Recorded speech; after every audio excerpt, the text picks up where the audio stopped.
депутаттық сауалым Қазақстан Республикасының премьер-министріне арналады. Құрметті Олжас Абайұлы, еліміздің болашағы тікелей білім саласының сапасына тәуелді. Оның негізі орта мектептерде қаланатыны анық.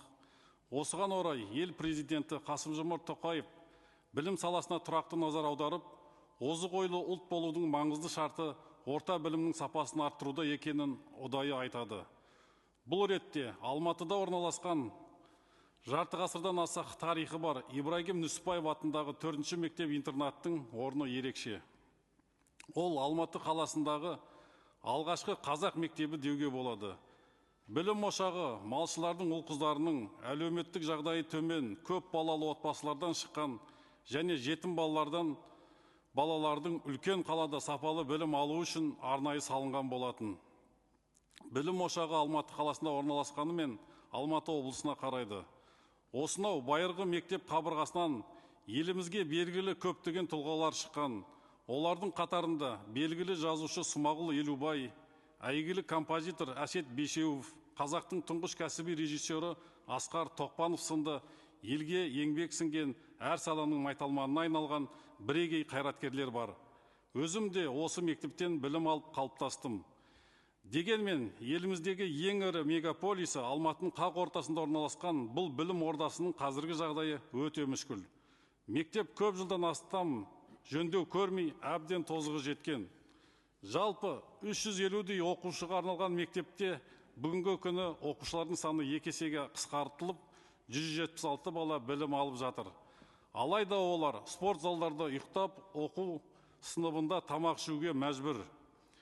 Мектепке күрделі жөндеу жүргізу үшін 3 жыл бұрын бюджеттен 503 миллион теңге бөлініп, мемлекеттік сатып алу конкурсын Градстрой сервис жауапкершілігі шектеулі серіктестігі ұтып алған болатын. Жоспар бойынша құрылыс жұмыстары 4 айдың ішінде аяқталуы тиіс еді. Бірақ жауапсыз мердігер өз міндеттерін сол күйі орындамаған. Сонда осыған жауапты құзырлы мекемелер қайда қарап отыр деген сұрақ туындайды. 21 ғасырда Алматы қаласының дәл ортасындағы мектепте оқушылардың осындай адам төзгісіз жағдайға түсірілгенін қалай түсінуге болады. Қазіргі уақытта осы білім ордасын Алматыдан Қонаев қаласына көшіру мәселесі көтеріліп жатыр екен. Бірақ бұл шешімге осы білім ошағының түлектері, мұғалімдер мен оқушылардың ата-аналары алаңдап, көшіруге түбегейлі қарсы болып отыр. Ол өте орынды. Өйткені бұл шалғай ауылдардан келген қарапайым еңбек адамдарының балаларын үлкен қалада зиялы қауымның ортасында білім алып, заман талабына сай тұлға болып қалыптасуына жол ашатын мүмкіндіктен айыру болмақ.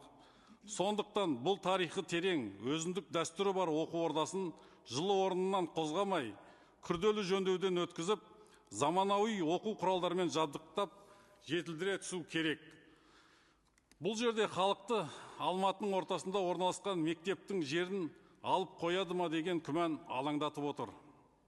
Себебі осыған дейін Алматы қаласындағы 2-ші мектеп-интернаттың жері алынып, орнына зәулім тұрғын үйлер салынғанын бәріміз білеміз.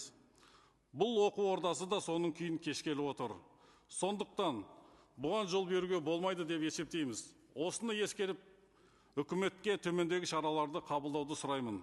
Біріншіден, мемлекеттің миллиондарын желге ұшырып, қаншама баланы сарсаңға түсірген, мектепті қирандыға айналдырған компания басшыларын басқа да жауапты мекемелерде жан-жақты тексеріп, тиісті жауапқа тарту қажет.